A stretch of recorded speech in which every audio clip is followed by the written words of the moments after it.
Hey, how's it going, guys? This is Twister, and today I'm back with another GTA Online video. I'm actually going to be discussing a bit more on the pricing of the brand new DLC that dropped a couple of days ago, the Executives and Other Criminals DLC. We're actually going to be discussing the pricing of it and trying to get to the bottom of whether or not it is too expensive, because we got a lot of new content. We got some yachts, we got some brand new apartment and some stilt houses. We got a ton of new cars, new clothes, all that stuff.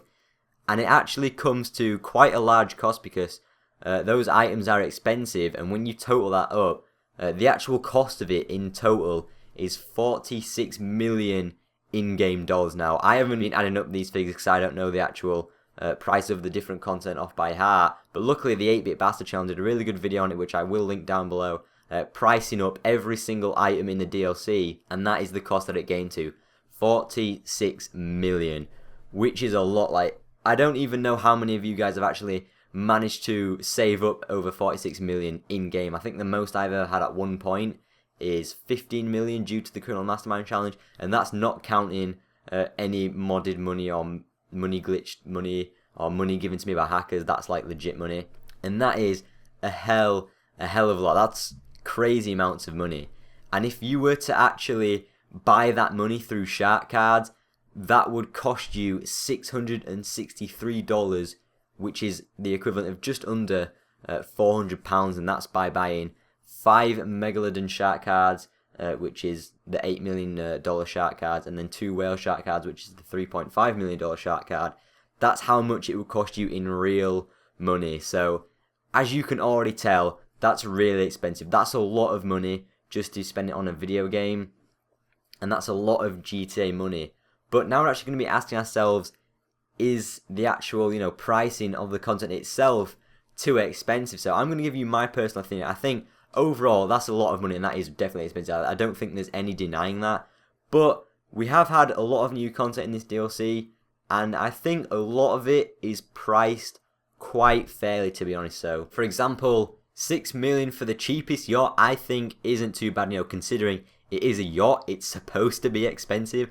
And I think 6 million just to get the base model yacht is quite fairly priced. I was honestly expecting the minimum style of yacht to be no less than 10 million and probably up to 20 million. So 6 to 10 million I think is quite fairly priced. Granted, the upgrades for the yachts themselves are pretty expensive. I think having gold fittings and gold railings is like 750k. I think that's pretty expensive, but considering, it's stuff for the yacht, I think that is quite fairly priced. The supercar, the Progen we got in the ill-gotten gains, that was 2.2 million for a car. So 6 million for a yacht, I honestly don't think is that bad. Also, I think the new cars are very affordable. There's a lot of new cars, so you don't need to buy all of them. You probably won't buy all of them, but you might buy 3 or 4, and that'll cost you over $1 million if you want to buy 3 or 4. But I think that's still quite affordable, considering the prices we've had before with the new cars as well. Also, the brand new Stilt Houses, they start at around 400k, which is definitely affordable.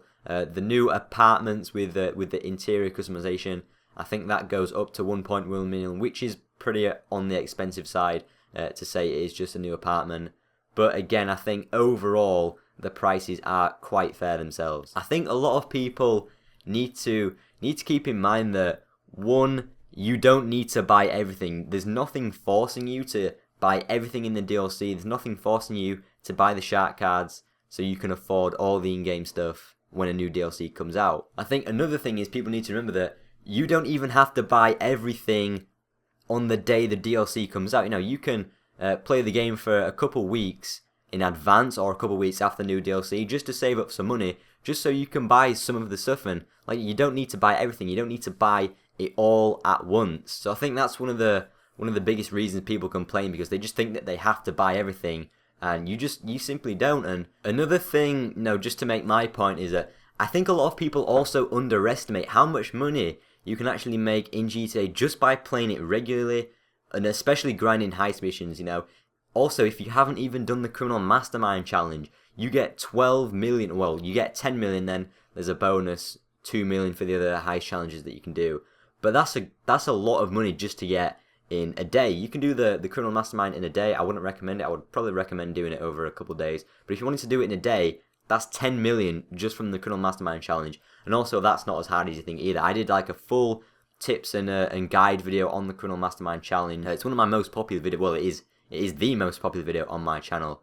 So you guys have actually enjoyed that. So if you are thinking about doing the Criminal Mastermind challenge, definitely watch that video that I made. But yeah, you can make a lot of money just from playing it. Granted, it will take you a long time to make 46 million in-game dollars just by playing. There's no two ways about that. But you can still earn. If you were to go grinding heists like crazy, you could earn $1 million a day, no problem. But obviously not everyone's got the time to do that. Not everyone wants to play heists over and over again. So I can see both sides of the coin there with, you know, how much money it does and how much time it does take to make a lot of money in GTA. But it is just something to think about. Finally, another point that I'm going to make just to get you guys thinking as well, because I also want to hear your arguments and your sides of the discussion as well, what opinions you have on the pricing on this DLC. But another thing is that I don't think it's a bad thing if DLC items aren't immediately accessible to everyone, obviously because they do cost a lot. So in my opinion, I don't mind the fact that maybe only 1% of all the GTA Online players in the world are going to be able to afford a yacht. That doesn't bother me because it's kind of I guess a prestigious thing. The fact that you've earned a yacht, that's pretty cool because it costs a lot now. Just imagine if you went into a lobby and everyone had a yacht. It kind of takes away the fact that you've had to earn 10 million or whatever, or 6 to 10 million to be able to afford it. It just takes away from that. And then I think it also gives players who can't yet afford one something to work towards, because I don't even have a yacht yet. I mean, I could go buy a shark card if I really wanted to, but I actually just want to play through the game, earn some money, and then work my way towards buying a yacht in a few days' time. Also, I think it's quite good as well that it rewards those players that have continued to play the game, non-stop really, you know, grinding out the game, grinding out some of the missions, just playing it because they enjoy it, and all the time they're still playing the game, they're obviously going to be earning a lot of money, that because they've been playing it so long and they play it so regularly, they've kind of run out of things to spend it on. So it's good to have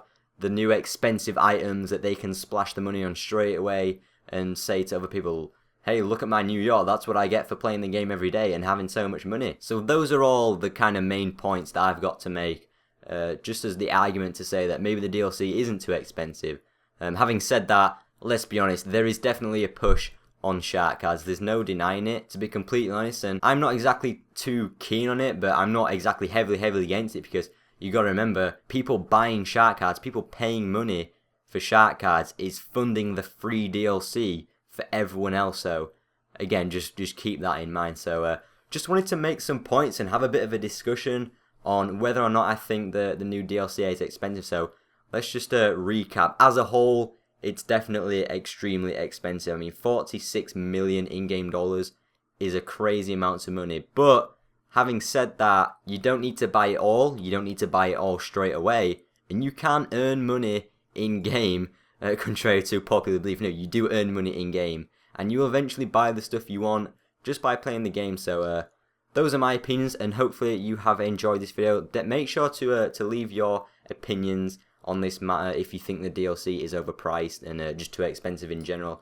leave those opinions in the comments below, as I'd love to hear what you guys think. Thank you guys so much for watching the video. If you have enjoyed the video and you do want to keep up to date with my future uploads, make sure you hit that subscribe button and leave a like on the video if you enjoyed it. So thank you so much for watching, and I'll hopefully see you all in my next video. See you later, guys.